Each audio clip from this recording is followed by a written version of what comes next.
पॅकेटचा मसाला बाजूला ठेवा, खरा स्वाद इथे आहे. एकदा हा मसाला घातला की मॅगी परत साधी वाटणार नाही. आज बनवूया मॅगीचा खरा गेम चेंजर मसाला.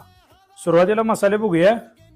धने 3 टेबलस्पून, जिरे 1 टेबलस्पून, काळी मिरी 1 टेबलस्पून, रेड चिली 7, दालचिनी 1 तुकडा, हिरवे वेलदोडे 4, लवंग 6, तमालपत्री 2, बडीशेप 1 टेबलस्पून.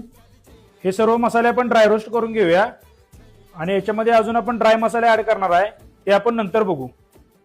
आता मसाले भाजून घेऊया. मसाले मीडियम टू लो फ्लेम वरती भाजून घ्यायचे. मसाले सुगंध येईपर्यंत भाजून घेऊया. मसाल्याचा सुगंध यायला चालू झालाय. आता गॅस बंद करून पॅनच्या हीट वरती मसाले गरम करून घेऊया. मसाले गरम झालेत, आता काढून घेऊया. मसाले पूर्णपणे थंड करून आता याची पावडर तयार करून घेऊया. मसाल्याची पावडर तयार करून घेतली.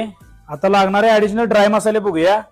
हळद 1 टीस्पून, सुंठ पावडर 1 टीस्पून, मीठ 1 टीस्पून, साखर पावडर हाफ टीस्पून, लसूण powder 1 teaspoon, onion powder 1 teaspoon. आता हे मिक्स करून घेऊया. लसूण पावडर आणि कांदा पावडर इझिली मार्केटमध्ये मिळून जाईल, तुम्ही घरी पण तयार करू शकता. फक्त लसूण सोलून घेऊन उन्हामध्ये वाळवून घ्यायचा आणि कांदा पण स्लाइस कट करून उन्हामध्ये वाळवून घ्यायला लागतोय. फक्त या प्रोसेसला 3 ते 4 दिवस लागतात. मसाले व्यवस्थित मिक्स करून घेतलेत. याचा यूज आहे एका मॅगीसाठी 1.5 टीस्पून. शेवटी चाट मसाला आणि थोडी कसुरी मेथी घातली तर चव एकदम नेक्स्ट लेवल येते.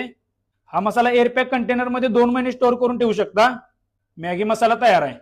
व्हिडिओ आवडल्यास लाईक करा, कमेंट करा आणि शेअर करा तुमच्या मॅगी लवर मित्राला.